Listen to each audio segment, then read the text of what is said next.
آپ لوگ مروڑا کے لوگ، آپ کو بالکل بھی پسند والا لطیفے کا نہیں پتہ میرا خیال ہے، اس لیے آپ کو مزہ نہیں آ رہا اس میں. وہ ایک آدمی نا کہیں رشتہ لینے کے لیے گیا، سنو پھر مزہ آئے گا، یہ بالکل بھی پسند نہیں. ایک آدمی کہیں رشتہ لینے کے لیے گیا تو لڑکی والوں کو لڑکا پسند نہیں آیا. لڑکا گھر آ گیا واپس، تو لڑکی کے باپ نے لڑکے کو فون کیا. لڑکے نے فون اٹھایا، جی ارشاد. تو کہنے لگا بیٹا آپ ابھی ہمارے گھر آئے تھے نا میری بیٹی کے رشتے کے لیے، آپ وہی بات کر رہے ہیں؟ اس نے کہا جی میں وہی بات کر رہا ہوں. بیٹا میں آپ کو یہ بتانا چاہتا تھا کہ آپ مجھے بالکل بھی پسند نہیں آئے. اس نے کہا ٹھیک ہے انکل کوئی بات نہیں، اگر میں پسند نہیں آیا، آپ نے انکار کر دیا، کوئی ایسی بات نہیں. اس نے کہا بیٹا بات تو سنو، ابھی فون نہ رکھو. بیٹا ہم نے آپ کو انکار کیا ہے، میں آپ کو دل سے بتاؤں ذرا بھی پسند نہیں آئے آپ. اس نے کہا ٹھیک ہے انکل آپ نے بتا دیا نا میں پسند نہیں آیا تو ٹھیک ہے میں رشتہ نہیں کرتا، ختم ہو گئی بات.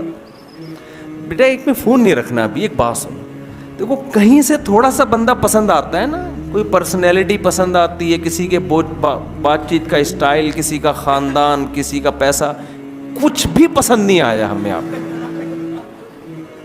اب اس کو آنے لگا غصہ، وہ گالیاں دینے لگا. اچھا تو جب وہ گالیاں دینے لگا نا تو اس نے کہا ایک منٹ میری وائف سے بات کریں. اب لڑکے کو خیال ہوا شاید اس کی وائف کوئی صحیح بات کرے، تو وائف نے فون اٹھایا. بیٹا ایک منٹ ذرا میری بات سنیں.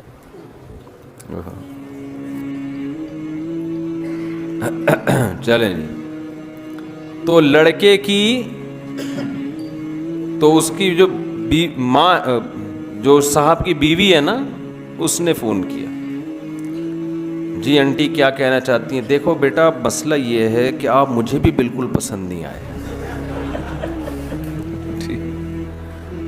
اس نے کہا انٹی یہ بات انہوں نے بتا تو دی تھی. کہہ رہے نہیں، میں نے کہا شاید آپ سمجھ رہے ہو کہ مجھے آپ پسند آئے ہو، تو میں نے کہا میں کلیئر کر دوں کہ مجھے بھی آپ بالکل بھی پسند نہیں آئے.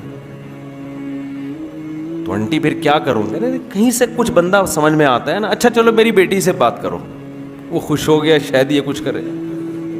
بیٹی نے کہا آپ میرے رشتے کے لیے آئے تھے، مجھے بھی بالکل بھی پسند نہیں آئے. اس کو آ گیا غصہ اور یہ گالیاں دینے لگا. گالیاں دے کے اس نے فون رکھا ہے. اتنے میں ان کا فون آ گیا جن کو یہ پسند آئے تھے. سمجھ میں آ رہی ہے؟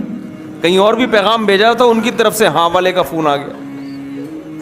تو اس نے جب فون اٹھایا نا لڑکے نے، لڑکی کے ابا نے کہا آپ ہمارے ہاں رشتہ لینے کے لیے آئے تھے؟ اس نے کہا تمہاری ایسی کی تیسی. گالیاں دینے لگا نا. وہ حیران کہ یار یہ بول کیا رہا ہے.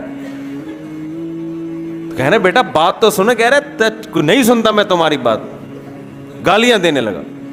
کہہ رہے بیٹا ایک بات سن لو. کہ کیا بات ہے؟ کہہ رہے بیٹا ہمیں آپ بہت پسند آئے تھے، لیکن آپ کا جو لب و لہجہ ہے نا اس کے بعد ہمیں آپ بالکل بھی پسند نہیں.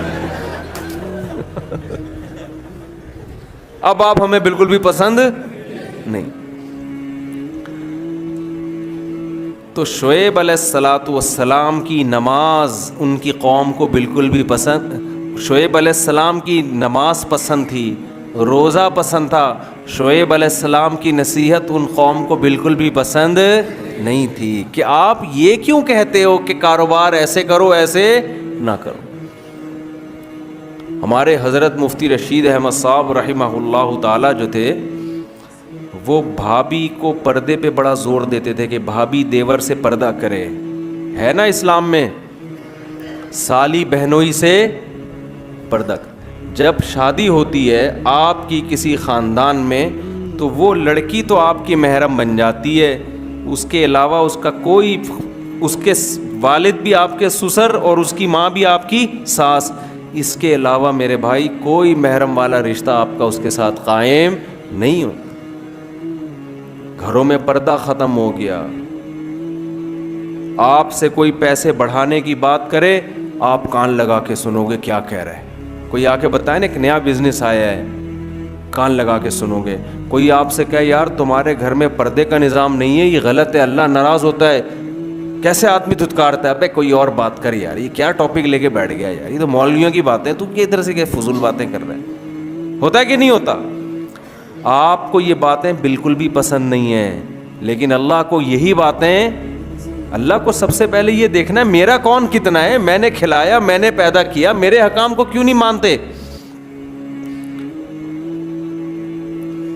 قرآن میں اللہ تعالیٰ نے نا ایک ایک رشتے کی تفصیل بیان کی ہے. پردے کا جب حکم آیا نا تو اللہ نے بتایا کہ عورت اپنے باپ سے پردہ نہیں ہے اس کا، اپنے بھائی سے